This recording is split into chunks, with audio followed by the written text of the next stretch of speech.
छत्रपती शिवाजी महाराजांच्या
मनापासून मनपूर्वक तर आता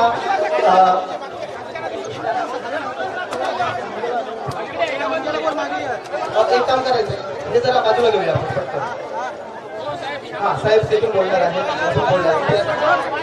प्लीज जरा वर सगळे करते हे जरा डायस बाजूला घेऊया डायस बाजूला घेऊया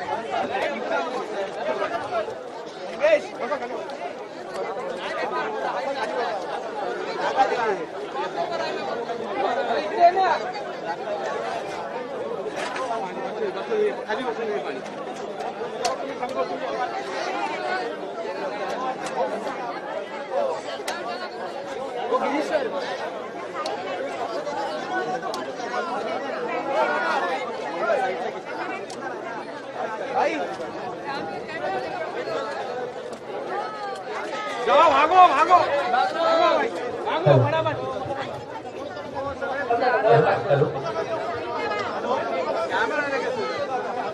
फटाफट गेले अनेक दिवस ज्यांच्या आगमनाची आपण सर्वजण आतुरतेने वाट पाहत आहात ते आपल्या सर्वांचा लाडका व्यक्तिमत्व शिवसेना प्रमुख माननीय उद्धव बाळासाहेब ठाकरे यांचे जोरदार टाळ्यांच्या कडकडाटात स्वागत करूया.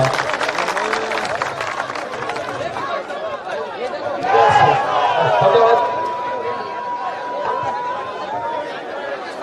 खासदार विनायकजी रावसाहेब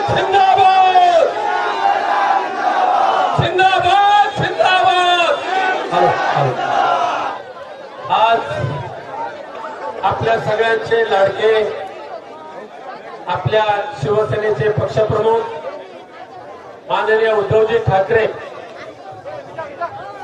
त्याचबरोबर या उपस्थित असलेले शिवसेना नेते सन्माननीय भास्कर संपर्क प्रमुख अरुभाई दुधवडकर आपले सन्माननीय भाई गोवेकर या भागाचे लोकप्रिय आमदार वैभव नाईक जिल्हा प्रमुख संदेश पारकर जिल्हा प्रमुख संजय पारटे आमदार रमेश कोरगावकर शिवसेना सचिव ऑडिओचा काय problem Varun Sardesai sound mixer आणि या व्यासपीठावर आगमन झालेलं आहे. उद्धव साहेबांच्या हस्ते नुकतंच 3 किलो आहे चेंज केले. छत्रपती शिवाजी महाराजांच्या पवित्र स्मृतीचा सातत्याने उजाळा देणारा जो सिंधुदुर्ग किल्ला आहे त्या किल्ल्यावरील शिवरायांच्या मंदिरामध्ये छत्रपती शिवाजी महाराजांचं जे आसन आहे त्याचं नूतनीकरण करण्याचं काम आपले लोकप्रिय आमदार वैभव नाईक यांच्या संकल्पनेतून पार पडलं आणि समस्त शिवभक्तांना अभिमान वाटेल अशा पद्धतीचं काम आमदार वैभव नाईक यांच्या माध्यमातून झालेलं आहे. उद्धव साहेबांनी शिवप्रेमीला ते लोकार्पण केलेले शिवप्रेमीला अर्पण केलेलं आहे. पण त्याचबरोबर उद्धव साहेब या ठिकाणी येत असताना मला आठवण करून द्यावीच लागेल की तोक्ते वादळ झालं, तोक्तेच्या अगोदर निसर्ग झालं आणि त्या तोक्ते वादळामुळे पूर्ण मालवण किनारपट्टी नव्हे तर संपूर्ण कोकण किनारपट्टी अगदी दापोलीपर्यंत ही उद्ध्वस्त झाली होती. मोठमोठी झाडं पडून गेली होती, संपूर्ण लाईट व्यवस्था कोलमडून पडली होती, घरदार मोडून पडली होती. आणि अशा वेळेला मुख्यमंत्री उद्धव साहेब असताना स्वतः उद्धव साहेबांनी मालवणच्या किनारपट्टीचा दौरा केला होता. चिपळूणच्या पूरग्रस्त चिपळूण शहराचा दौरा केला होता आणि त्यावेळेला उद्धव साहेबांनी सांगितलं होतं की भविष्यामध्ये नैसर्गिक आपत्तीमध्ये किनारपट्टीच्या या गावांना वीज जाण्याचा जो धोका असतो, गावाच्या गाव अंधारात पडतात अनेक महिने.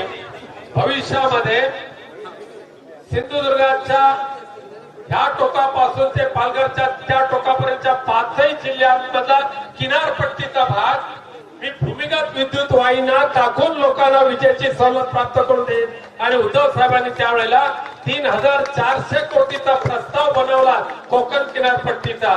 त्याच्यातले पहिल्या टप्प्यातले 1760 कोटी मंजूर झाले आणि केंद्र आणि राज्य सरकारच्या विद्यमाने या योजनेला जो निधी उपलब्ध करून दिला त्याच्यातलं पहिलं काम या मालवण तालुक्यामध्ये सुरू सुद्धा झालंय. उद्धव साहेबांचे फार मोठी देणगी या किनारपट्टीच्या गावांना लाभलेली आहे. आदित्यजी ठाकरे पर्यटन मंत्री होते. आपले आमदार वैभव नाईक सातत्याने त्यांना भेटायचे. सिंधुदुर्ग किल्ल्याचा चांगला विकास झाला पाहिजे, रात्रीची त्याच्यावर चांगल्या पद्धतीची रोषणाई तयार करायला पाहिजे, डागडुजी करायला पाहिजे. आणि त्यावेळेला आदित्यजींनी सुद्धा सिंधुदुर्ग किल्ल्यावर लाईटची कायमस्वरूपी उपाययोजना करण्यासाठी आणि पिण्याच्या पाण्याची उपाययोजना करण्यासाठी सुद्धा करोडो रुपयाचा निधी दिला होता. परंतु हे अक्करमाशी आले मध्ये आणि त्या कामाला त्यांनी स्थगिती दिली. सुदैवाने आता हायकोर्टातून स्थगिती उठल्यानंतर कामाला सुरुवात झालेली आहे. पण मागच्या वेळेला या देशाचे पंतप्रधान नरेंद्र मोदी साहेब आले बाजूला, खूप मोठा गाजावाजा केला गेला. साहेब पंतप्रधान आल्यानंतर एक नवीन फुटका पैसा सुद्धा सिंधुदुर्गासहित कोकण किनारपट्टीला दिला गेला नाही. पण पंतप्रधानांच्या नावाखाली या जिल्ह्यामध्ये कमीत कमी 12 कोटी रुपयाची धूळधाण केली गेली. नियोजनाचा पैसा जो लोकांकडे गेला पाहिजे होता तो भ्रष्टाचारी ठेकेदारांच्या घशात गेला. साहेब मी जाता एकच मागणी करेन की त्यावेळेला सुद्धा माननीय पंतप्रधान नरेंद्र मोदी आणि त्याचबरोबर या नेव्हीचे कमांडर चीफ कमांडर यांच्याकडे लेखी मागणी केली होती. छत्रपती शिवाजी महाराजांच्या या पवित्र भूमीमध्ये नेव्हल डेच्या निमित्ताने आपण येत असताना छत्रपती शिवाजी महाराजांच्या कारकिर्दीमध्ये पहिलं आरमार जे निर्माण केलं ते आमचे ह्या जिल्ह्याचे भंडारी समाजाचे नेते मायनाक भंडारी हे त्या छत्रपती शिवाजी महाराजांच्या आरमाराचे प्रमुख होते. त्यांच्या संकल्पनेतून शिवाजी महाराजांचं आरमार तयार झालं. त्या मायनाक भंडारींचं सुद्धा उचित स्मारक या आपल्या आगमनाच्या वेळेला जाहीर करा अशी मागणी केली होती. परंतु तोंडाला वाटाण्याच्या अक्षता फुसल्या गेल्या, काही दिलं गेलं नाही. आणि तरी सुद्धा मला खात्री आहे उद्धव साहेब पुन्हा एकदा आपण या महाराष्ट्राचा राजदंड हाती घेणारच आहे, त्यामध्ये कोणती शंका नाही. आणि ज्या वेळेला पुन्हा एकदा घ्याल त्यावेळेला त्या छत्रपती शिवाजी महाराजांच्या आरमाराचे प्रमुख मायनाक भंडारी समाजालाच अभिमान आहे असं नाही, आम्हाला सर्वांना अभिमान आहे. त्यांचं उचित स्मारक या जिल्ह्यामध्ये आपल्या मार्फत होईल अशी मला खात्री आहे. मी माझ्या भाषणाला विराम देत असताना भास्करराव आपल्याला विनंती करतो 2 मिनिटं बोला.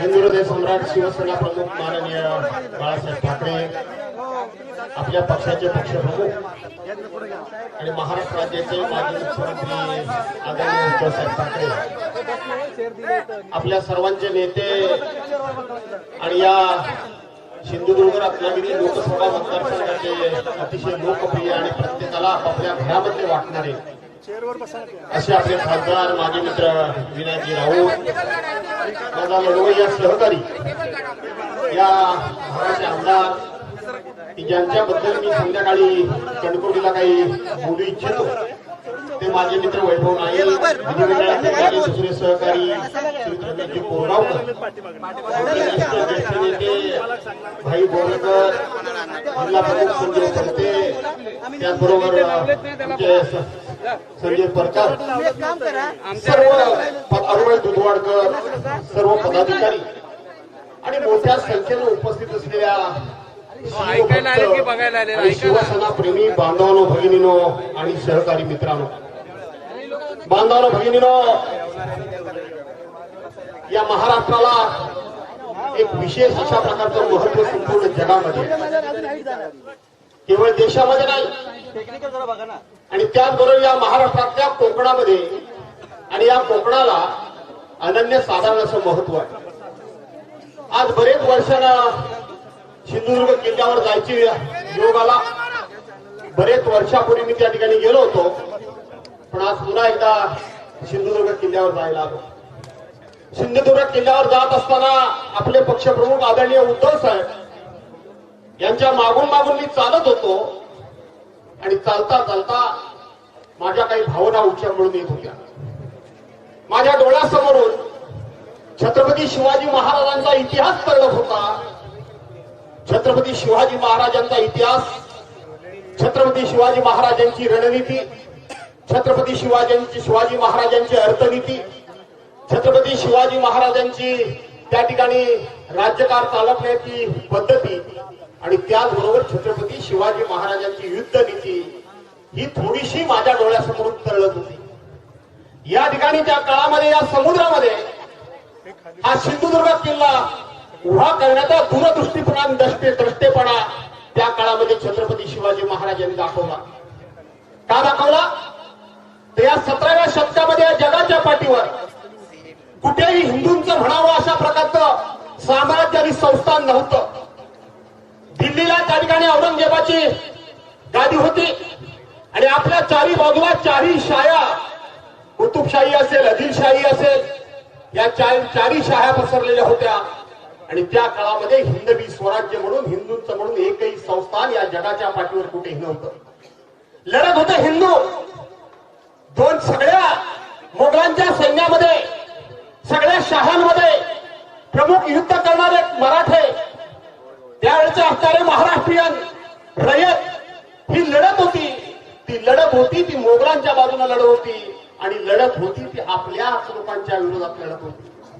आणि त्यावेळेला या महाराष्ट्रामध्ये हुंकार फुटला, आई जिजाऊंना साक्षात्कार झाला आणि त्याने जगदंबेसमोर पदर पसरला आणि पदर पसरून या महाराष्ट्रामध्ये, या देशामध्ये हा चाललेला अत्याचार, चाललेला अन्याय, ही दिवसा ढवळ्या महिला भगिनींची लुटली झालेली आबरू, आम्ही ना आपसात एकमेकाची मुडकी कापतोय, हे आई जगदंबे थांबवायचं असेल तर एक चांगला सुपुत्र दे. आणि तो सुपुत्र आई जगदंबेनं जिजाऊच्या पोटी जन्माला घातला आणि त्याच छत्रपतीने आरमार ढकल्या करता हा किल्ला या त्याने उभा केला. आज आज आज आज आज बांधवांनो, भगिनीनो, पुन्हा महाराष्ट्रामध्ये काळ जरी बदलला असला, युग जरी बदललं असलं, पद्धती जरी बदलली असली तरी पुन्हा तोच दिवस मला वाटतं पुन्हा महाराष्ट्रामध्ये उजाडला. 1966 साली अशाच पद्धतीनं महाराष्ट्रातल्या मराठी माणसाच्या न्याय हक्का करता हिंदुहृदय सम्राट शिवसेना प्रमुखांनी मराठी माणसाला न्याय मिळवून देण्याकरता या महाराष्ट्रामध्ये एक संघटना उभी केली. ती संघटना संपवण्याचा अनेकांनी प्रयत्न केला, पण त्याला यश आलं नाही. आणि मग नाईलाज म्हणून ज्यांच्याबरोबर शिवसेनेनं 25-30 वर्ष दोस्ती केली त्यांनी आमच्यातलेच काही गद्दार फोडले ना, गद्दार फोडले. म्हणजे त्या काळात सुद्धा हिंदुराज सम्राट शिवसेना प्रमुख मान्य बाळासाहेब ठाकरे सांगायचे की छत्रपती शिवाजी महाराजांना मोगलांच्या विरोधात कमी लढाया करायला लागल्या, पण आपल्याच लोकांच्या विरोधात 363 लढाया कराव्या लागल्या. मला वाटतं काही अंशी लोकशाही मार्गानं आपल्याला सुद्धा तीच लढाई करायची वेळ आली, तीच लढाई करायची वेळ आली आहे. आणि त्याच लढाईच्या करता म्हणून रणशिंग फुंकलेले आपले सरसेनापती माननीय उद्धव साहेब या ठिकाणी आज सिंधुदुर्ग किल्ल्यावर आणि तुमच्यासारख्या मावळ्यांना भेटायला साथ घालायला आले. मला असं वाटतं की आपण समंजस आहात, आपण समजूतदार आहात, आपण या महाराष्ट्राच्या वेदना, आपण या आपल्या पक्षप्रमुखांच्या वेदना निश्चितपणे समजलेल्या असाल. आणि म्हणून या संध्याकाळच्या वेळेला या मावळती सूर्याला साक्ष ठेवून आणि या सिंधुदुर्ग किल्ल्याला पुन्हा एकदा साक्ष ठेवून आपण सगळेजण उद्धव साहेबांच्या आदेशाप्रमाणे ज्यांनी म्हणून गद्दारी केले त्यांना मातीमध्ये गाडण्याकरता म्हणून आपण सिद्ध झाला. म्हणून आपल्या सर्वांना मानाचा मुजरा करतो आणि आपल्या सर्वांची रजा घेतो. जय हिंद, जय महाराष्ट्र. भास्करजी जाधव, आता यानंतर ज्यांचे शब्द ऐकण्यासाठी तुम्ही सगळे आतुर आहात, फक्त एकदा, पण त्या अगोदर आपण ते लोकप्रिय आमदार वैभवजी नाईक साहेब आपलं मनोगत या ठिकाणी व्यक्त करणार आहेत. या सगळ्या शिवसैनिकांना संबोधित करणार आहेत. मी त्यांना विनंती करतो, वैभवजी नाईक साहेब आमचे ठीक आहे साहेबच बोलतो.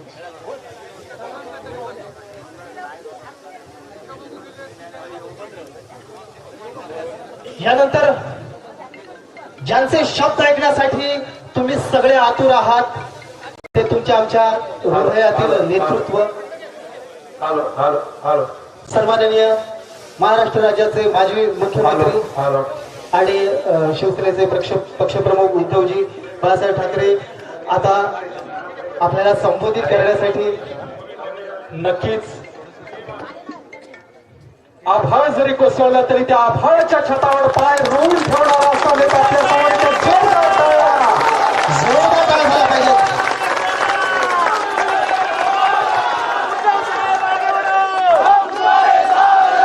जमलेल्या माझ्या शिवप्रेमी शिवसैनिक बांधवांनो, भगिनी आणि माता,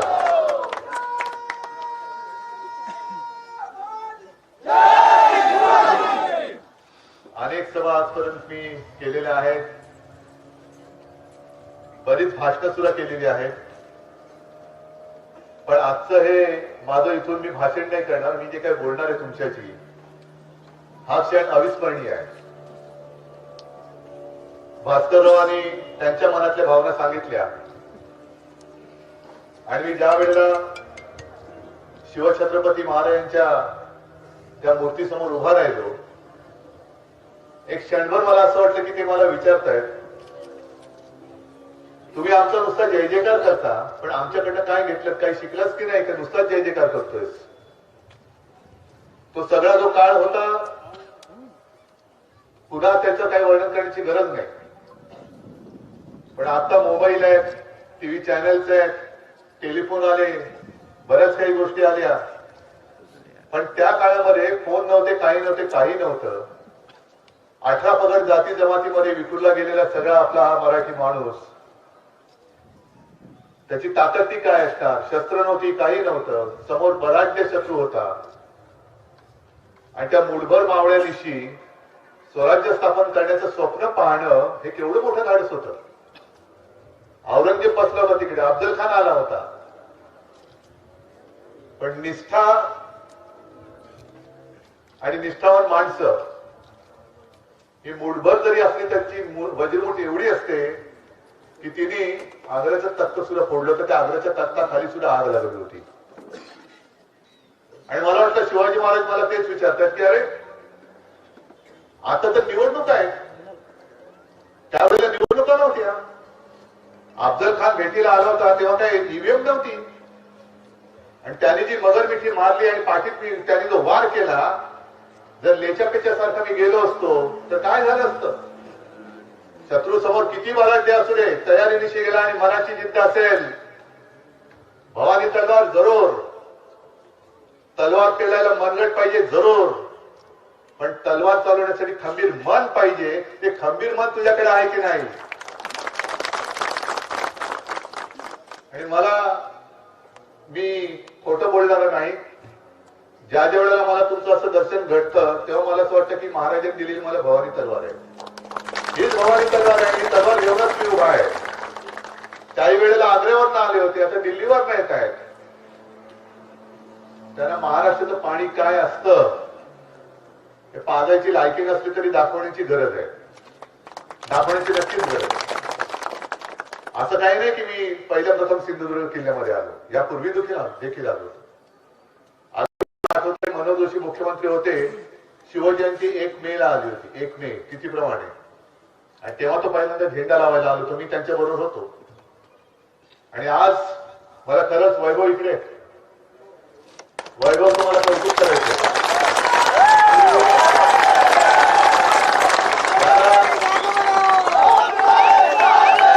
तसं पाहिलं तर शिवाजी महाराजांचा पुतळा उभारणं चांगली गोष्ट आहे, पण छत्रपती शिवाजी महाराज जे आमचं दैवत आहे त्यांना साजेसं एक सिंहासन तू वैभव करून दिलं. आपल्या राजाचं वैभव हे बाकी सगळे जण येतात ते बघा तिकडे पुतळा उभा केलेला आहे. महाराजांपासून काय शिकले? काही शिकले नाहीये. महाराजांनी स्वराज्य स्थापन केलं, त्या महाराजांचा महाराष्ट्र लुटणारे महाराजांचा पुतळा स्थापन करून गेले. महाराष्ट्र लुटतायत. पण मला एका गोष्टीचा अभिमान नक्की होता आणि आहे की या वेळेला नौदल दिन इकडे साजरा केला. तुमच्यापैकी अनेकांनी बघितलं असेल. आहे छान. मी मुंबईमध्ये मागे बघितला होता. एक आपल्या स्वतंत्र हिंदुस्थानचं आरमार, त्याची शक्ती, ज्या आरमाराची स्थापना त्यावेळेला छत्रपती शिवाजी महाराजांनी केली. आपल्या हिंदुस्थानामध्ये आरमार म्हणून जे काही प्रकार आधी कुठेही नव्हता, नौदल, त्याची स्थापना छत्रपती शिवाजी महाराजांनी केली. आणि त्यांची आठवण म्हणून प्रधानमंत्री इकडे आले, त्यांनी पुतळा स्थाप तिकडे बसवला. पण एवढे आल्यानंतर मंदिरात जाऊन आशीर्वाद घ्यायचे विसरले. मी आशीर्वादच घ्यायला आलो, तुम्ही द्यायला काही आलो नाही. मी एवढा कोणी मोठा नाही. आम्ही महाराजांना काय देऊ शकतो? जर महाराज नसते तर आपला जन्म तरी झाला असता का? आपण राहिलो तरी असतो का? आणि ते राम मंदिर तरी होऊ शकलं असतं का? मग महाराजांना आम्ही देणारे कोण आहोत? आम्ही महाराजांकडनं जे जे काही घेता येणं शक्य असेल ते एक कण म्हणतात ना, त्याचा शौर्याचा एक अंश दे, तुझं त्याच्या तेजाचा एक अंश दे, शौर्याचा एक अंश दे, एक कण दे. तू महाराजांकडे एक अंशाचा एक कण जरी घेतला ना तरी आपण या हुकुमशाहीला गाडून टाकू शकतो. एवढी ताकद त्या कणामध्ये, अंशामध्ये, तेजामध्ये. आणि विनायकजी तुम्ही बोललात ते बरोबर आहे. मी त्यावेळेला मुख्यमंत्री म्हणून काय काय केलं हे माझ्यापेक्षा तुम्हाला माहिती आहे. संकट आलं होतं, मग ते चक्रीवादळ या किनारपट्टीवरच गेली. नुकसान कुठे कुठे किती कसं झालं हेही मी काय पुन्हा सांगत बसत नाही. पण तेव्हा मी काय आलो होतो चिपळूणला सुद्धा, भास्करराव तुम्ही आणि आपण सगळे त्या बाजारपेठेतून फिरलो होतो. पुराच्या वेळेला पूर आला होता, सगळं तळमळ पूर्ण चिखलाने भरून गेला होता. तरुणाचा काळ होता. आणि एक प्रसंग, एक घटना हृदयाला चटका लावून गेली. ती म्हणजे चिपळूणमध्ये बाजारपेठेच्या तिकडे एका हॉस्पिटलमध्ये पहिल्या मजल्यावरती 9 माणसं दगावली होती. ऑक्सिजन मिळाला नाही. ऑक्सिजन का मिळाला नाही? ऑक्सिजन नव्हता म्हणून नाही, ऑक्सिजन होता, पण वीज पुरवठा खंडित झाला म्हणून ते गेले. वीज पुरवठा खंडित झाला आणि जे बरे होण्यासाठी रुग्ण विश्वासाने आले होते त्या हॉस्पिटलमध्ये, त्यांना प्राण गमवायला लागले. एक अजूनही तो हृदयाला चटका लावून गेलेला प्रसंग आहे. आणि त्याच सुमारास मी निर्णय घेतला, सगळ्याला बोलवलं, MSME वाले आले, सगळे आले. त्यांना विचारलं काय करता येईल, कायमस्वरूपी काय करता येईल, कारण हा किनारपट्टीचा भाग आहे. आणि गेल्या काही वर्षामध्ये ही वादळं आपल्याच किनारपट्टीवरती धडकत आहेत. कुठे रायगडमध्ये आलं, कुठे आणखीन कुठे आलं. समजा धडकलं नाही तरी एक फटका देऊन तर जातच. वृक्ष उन्मळून पडतात. मोठमोठे वृक्ष उन्मळून पडलेले मी बघितलेले आहेत. 40-40, 50-50, 100 वर्षाचे वृक्ष उन्मळून पडले. मग त्यांनी मला सांगितलं की साहेब, भूमिगत ज्या वीज तारा ज्या आहेत त्या भूमिगत केल्या तर किती मोठं वादळ आलं तर वीज प्रवाह खंडित होणार नाही. म्हटलं ताबडतोब सुरू करा, ताबडतोब सुरू करा. आणि त्याला जेवढा निधी लागेल तेवढा तत्काळ मंजुरी द्या. आणि मी त्याला मंजुरी दिली आणि काम करायला सुरुवात केली. नंतर ज्या कलेक्टर बरोबर मी बोलत होतो, मला वाटतं त्यावेळी तिथे त्या मंजुलक्ष्मीबाई होत्या. संपूर्ण किनारपट्टीचे जेवढे कलेक्टर होते त्यांना सुद्धा सांगितलं की काही वेळेला धोकादायक जे भाग असतात तिथल्या नागरिकांना हलवावं लागतं. मग कुठे हलवणार, कुठेतरी शाळा बघ, कुठे लग्नाचा हॉल बघ, कुठे आणखी काय बघ. तर म्हटलं असं नका करू. प्रत्येक ठिकाणी जिथे जिथे धोक्याची शक्यता असते आणि आहे तिथे माझ्या नागरिकांना गैरसोय होणार नाही. एक 2-3 दिवस राहायची सोय असली आणि व्यवस्थित तर त्यांचं जीवन थोडस सुखकारक नाही होऊ शकत पण सुरक्षित राहील अशा पद्धतीने निवारे उभारा. म्हणून या संपूर्ण किनारपट्टीवरती एक तर भूमिगत वीज वाहक तारा आणि दुसरं म्हणजे हे निवाऱ्याची सोय करायला मी सांगितलं. या गोष्टी आपण सुरू केल्या, आता आहेत नाही आहेत हे तुमचं तुम्हाला माहिती. कारण ज्या गद्दारांनी हे चांगलं चालणारं आणि कारभार करणारं सरकार पाडलं, ते कारभार करण्यासाठी नाही पाडलं, महाराष्ट्र गिळाला आणि महाराष्ट्र लुटणाऱ्याला मदत करण्यासाठी म्हणून पाडलं. आणि प्रधानमंत्री सुद्धा जे आले होते, मला वाटलं होतं की संकट तर आलेच नव्हते. दोन्ही निसर्ग आणि चोक्तेच्या वेळेला आले नाही, त्याच्या आधीच वादळ आलं होतं तेव्हाही आले नव्हते, कुठेच आले नव्हते. अचानक त्यांना आठवण झाली की अरे छत्रपती शिवाजी महाराज नावाची एक मोठी व्यक्ती आपल्या देशात होऊन गेली आणि त्यांनी आरमाराची स्थापना केली. मग हा सिंधुदुर्ग जो मतदारसंघ आहे तो जिंकायचा असेल तर छत्रपती शिवाजी महाराजांचं काहीतरी केलं तर मतं देऊ शकतात. अहो छत्रपती शिवाजी महाराजांचे आम्ही भक्त एवढे लेचेपेचे नाही आहोत. आम्हाला तुमची डोंगर सगळी कळतात. आमच्या रक्तामध्ये छत्रपती शिवाजी महाराज आहेत, अंगामध्ये आमच्या भगवा आहे. तुमच्या दिखाव्याला आम्ही बोलणारे नाहीत. ठीक आहे, तुम्ही तुमच्या परीने पुतळा केला, चांगलं आहे. महाराजांचे जेवढे पुतळे उभारले जातील, स्मारक उभारले जातील, अभिमान आहे. पण त्याच बरोबरीने विनायकजी तुम्ही जे बोललात मायनाक भंडारी, कारण महाराजांच्या बरोबरीने सारी सुरी माणसं उभी राहिली. 18 पगड जाती जमातींची बोललो ना, ताटक मावळे, काही त्यांच्यामध्ये तसं काय मोठे बलदंड नव्हते पण ताटक होते. आणि त्यांच्या भरोश्यावरती, त्यांच्या विश्वासावरती महाराजांनी हिंदवी स्वराज्य स्थापन केलं. त्या एक एक एक एक एक त्यांच्या शिलेदाराचं, त्यांच्या सोबत्यांचं, साथीदारांचं, त्यांचं सुद्धा पूजन हे आपण केलंच पाहिजे. कारण महाराष्ट्र आपण होऊ शकत नाही. कित्येक लाखो जन्म घेतले तरी आम्ही महाराज होऊ शकत नाही. निदान मावळ्यांच्या बरोबरीची सुद्धा आम्ही होऊ शकत नाही. पण मावळ्यांसारखं आणि त्यांच्यापासून काहीतरी प्रेरणा घेऊन पुढे जर का आयुष्य जगू शकलो तरी मी म्हणेन आपण मोठ्या आपल्या आयुष्याची कमाई राहील. आणि मला खात्री आहे मी मुख्यमंत्री केव्हाही व्हायचं माझं स्वप्न नव्हतं. पण एक जरूर की आता ज्या गद्दारांनी आपलं सरकार पाडलं मी त्यांच्या नाकावर टिचून पुन्हा माझ्या शिवसेनेचा मुख्यमंत्री करून दाखवणार. आणि एवढंच नाही तर आता येणारी पहिली जी लोकसभा आहे तिकडे सुद्धा मी भारतीय जनता पक्षाला दाखवणार आहे की तुम्ही भगव्यामध्ये छेद करण्याचं पाप केलेलं आहात. जो छत्रपती शिवाजी महाराजांचा भगवा आहे, लाखो हजारो वर्षाची त्याची परंपरा आहे, त्या भगव्याला तुम्ही डाग लावलात. तुम्हाला आता आमचा छत्रपती शिवाजी महाराजांचा खरा भगवा काय असतो तो तिथे लाल किल्ल्यावरती पुन्हा फडकून मी दाखवतो. यावेळेला यांचा बोगस फडकं तिकडे फडकू द्यायचं नाही, अजिबात नाही. तो भगवा म्हणजे भगवा नाही, तो त्यांचा मूर्ख आहे. पण इकडे आल्यानंतर जसं सिंधुदुर्ग किल्ल्याचं एक दर्शन घडतं तसंच या परिसरामध्ये बघू आपण जागा कोणती. इकडे धोत्राचा एक तो आहे, इकडे मला वाटतं पद्मगड आहे, इकडे कुठे एक मायनाक भंडारींचं छत्रपती शिवाजी महाराजांना साजेल असं स्मारक आपण करून दाखवायचं राहायचं नाही हे वचन मी तुम्हाला देतो. बाकी गोष्टी मी जेव्हा निवडणुकीच्या वेळेला येईल तेव्हा बोलेन. पण मला असं वाटतं वैभव तुझ्यावरती सगळ्यांनी विश्वास ठेवलेला आहे ना. आणि मगाच्या 2 वेळेला असंच माझा संवाद होता. तेव्हा तुम्ही विनायक राऊत आणि वैभवला निवडून नसतं दिलं तर इकडे संपूर्ण गुंडागर्दी आणि गँगवॉर झालं असतं, जे काल परवाकडे कल्याणमध्ये घडलं. म्हणजे सत्ताधारी पक्षामध्ये आता गँगवॉर सुरू झालेले आहे. मिंदे गँग आणि फडणवीस गँग, 2 गँग. आणि पोलीस स्टेशनमध्ये गोळीबार होते, पोलीस हतबल झाले. म्हणजे कायदा आमच्या रक्षणासाठी आहे, तो कायद्यात जर का हतबल झाला असेल तर मग अशा गणपत गायकवाड उभे राहिले तर दोष कोणाला द्यायचा. मी गणपत गायकवाडची बाजू नाही घेत, पण गणपत गायकवाडने जे स्टेटमेंट केलंय त्यांनी सांगितलंच नाही की त्यांनी गोळ्या झाडल्या. पण एक लक्षात घ्या, तिकडे काय घडलं याचं सीसीटीव्ही फुटेज कोणी मागितलं होतं ते खरं कोर्टात द्यावं लागतं. किती तत्परतेने पोलीस स्टेशनवर त्यांनी गोळ्या कशा घातल्या त्याचं सीसीटीव्ही फुटेज बाहेर आलं. कोणी आणलं असेल. पण हे सीसीटीव्ही फुटेज जसं तुम्ही जनतेसमोर आणलं आणि तुम्ही सांगताय की जसा गणपत गायकवाड हा गुंड आहे, हा मारेकरी आहे, त्यांनी स्वतःच मान्य केले. पण मान्य करताना तो जे बोललाय त्यांनी सांगितलं मिंध्यामुळे मला गुंडगिरी करावी लागली. मिंदे बसलाय तो जोपर्यंत मुख्यमंत्री असतील, शिंदे जोपर्यंत मुख्यमंत्री असतील तोपर्यंत या राज्यामध्ये महाराष्ट्रामध्ये गुंडांची पैदास होईल. हे भारतीय जनता पक्षाच्या आमदाराचं वक्तव्य आहे. आमदाराचं वक्तव्य.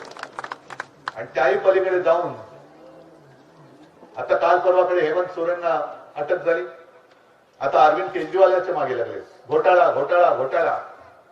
मग त्यांना जर का अटक होत असेल तर गणपत गायकवाडनी जे दुसरं स्टेटमेंट केले की त्यांचे करोडो रुपये मिंद्यांकडे आहेत, त्याची चौकशी होणार आहे की होणार नाही का चौकशी न करता क्लीन चिट ही मेरी मोरी गॅरंटी आहे हे आम्हाला तर कळेल. आहे ना. हे 50 खोके तर गिळलेच. पण आता जे दिसेल ते खाऊ. जे तुम्ही इकडे सिंधुदुर्गात बघितलं आणि वेळेवर तुम्हाला मी खरंच धन्यवाद देतो आणि मी मनापासून सांगतोय की मी इथून जे आता सुरुवात केलेले संपूर्ण महाराष्ट्रभर फिरणार आहे आणि महाराष्ट्राला सांगणार की काळजी करू नका. जर जनता एकवटली तर गुंड गाडला जाऊ शकतो हे सिंधुदुर्गकरांनी दाखवून दिलेलं आहे. गुंड किती असला तुमच्यापैकी कितीतरी असतील जमिनी ढापण्यासाठी धमक्या दिल्या जात होत्या ना तेव्हा. पण शिवसैनिक जर तेव्हा सोबत राहिला नसता आणि तुम्ही शिवसेनेसोबत राहिला नसता तर हा संपूर्ण जो कोकण किनारपट्टा आणि सिंधुदुर्ग आहे ते कोणाच्या तरी खासगी सातबाऱ्यावरती चढवलं गेलं असतं. ही आता सुरुवात झालेली आहे. आता खरी आपल्या अस्तित्वाची नाही गुंडांच्या अस्तित्वाची लढाई आहे. माझ्या अस्तित्वाची नाहीये. भगवा तर त्यांना पुरून हजारो वर्ष त्यांना गाडून हा फडकतोच आहे. फक्त एक लक्षात घ्या की इतिहास हा बघत असतो. आपण ज्याला इतिहास कोणी माणूस नसतो पण तो एक कालखंड असतो आणि त्या कालखंडामध्ये कोण काय करतं ह्याची नोंद त्याला इतिहास साक्ष असतो. आणि अफजल खान ज्या वेळेला चालून आला होता त्यावेळेला तुम्ही इथे बाबासाहेब पुरंदरेंचं जाणता राजा बघितलं असेल ना. बघितलं की नाही. त्याच्यामध्ये तो एक प्रसंग आहे. कान्होजी जे नाईक ते महाराजांकडे येतात लगबगीने आणि महाराष्ट्राला विचारतात कान्होजी का आला. त्यांचे अफजल खान येतोय. मग नाही एकदम खूप मोठ्या फौज फाटा घेऊन येतोय. आपल्या सगळ्या शिलेदारांना सुभेदारांना आणि सगळ्यांना पत्र पाठवले. हे बघा मला पण आलेले पत्र की गप गुमान आम्हाला येऊन सामील हो नाहीतर मुला बाळांसकट कापला जाशील. मग तुम्ही काय ठरवलं. आलास तर तुला वतनदारी मिळेल, सुभेदार होशील, आणखीन काही होशील, आमदार होशील, खासदार होशील, मंत्री होशील, उपमुख्यमंत्री मुख्यमंत्री होशील. महाराज म्हणाले मग काय जा की त्याच्याकडे. तुम्ही सगळे सुखरूप राहत. आमचे सगळे सोयरे सुद्धा गेलेले आहेत तुम्ही पण जा. आणि तेव्हा कान्होजी जे भडकले ते म्हणाले महाराज ही 5 पोरं मी घेऊन आलेले तुमच्या चरणी वाहून टाकायला. आणि त्यांनी तिकडे लोटा होता त्याचं पाणी घेऊन त्यांच्या पायावर सोडलं. हे सोडलं पाणी मी माझ्या घरदारावर, हे सोडलं पाणी मी माझ्या मुलाबाळावर. पण जोपर्यंत जीवात जीव आहे तोपर्यंत मी माझ्या भगव्याची आणि माझ्या या शिवरायाची साथ सोडणार नाही. आता तुम्ही ठरवायचे. कान्होजी जे नाईक म्हटल्यानंतर त्यांचं नाव घेताना अभिमानाने ऊर भरून येतो. पण त्याचबरोबर खंडोजी खोपडा म्हटल्यानंतर साला गद्दार हे नाव राहतं पण गद्दार म्हणून राहतं आणि निष्ठावान म्हणून राहतं. आपलं नाव इतिहासात काय कोरलं जाणार आहे, कसं कोरलं पाहिजे हे स्वतःची ठरवण्याची आता वेळ आलेली आहे. आज कोणी झाले असतील मंत्री आणि कोणी मुख्यमंत्री झाले असतील, मिळाली असेल त्यांना काही वतनदारी, 50 खोके मिळाले असतील. पण जेव्हा तुमची खुर्ची जाईल आणि लोकांमध्ये फिराल तेव्हा तुम्हाला सगळ्यांना हे बघा गद्दाराला, हा बघा गद्दाराला, हा गद्दाराचा मुलगा आला, ह्या गद्दाराला. आणि तुम्ही जेव्हा फिराल तेव्हा आवाज माझा शिवसैनिक आला, आवाज माझा शिवसैनिक आला. आणि ती निष्ठा हीच मला त्यामुळे मला वाटतं महाराजांनी सांगितलं असेल की उद्धव माझा आशीर्वाद तुझ्या सोबत आहे. जोपर्यंत भगव्याची निष्ठा असलेले शिवसैनिक तुझ्या सोबत आहेत तोपर्यंत दिल्लीतलं काही येऊ दे, आग्र्यातलं काही येऊ दे, किती कोणी अफजल खान आला, औरंगजेब आला तरी विजय फक्त भगव्या आणि भगव्याचाच होईल. जय हिंद, जय महाराष्ट्र. सळसळत रक्त शिवबाचे फक्त कपाळी भगवा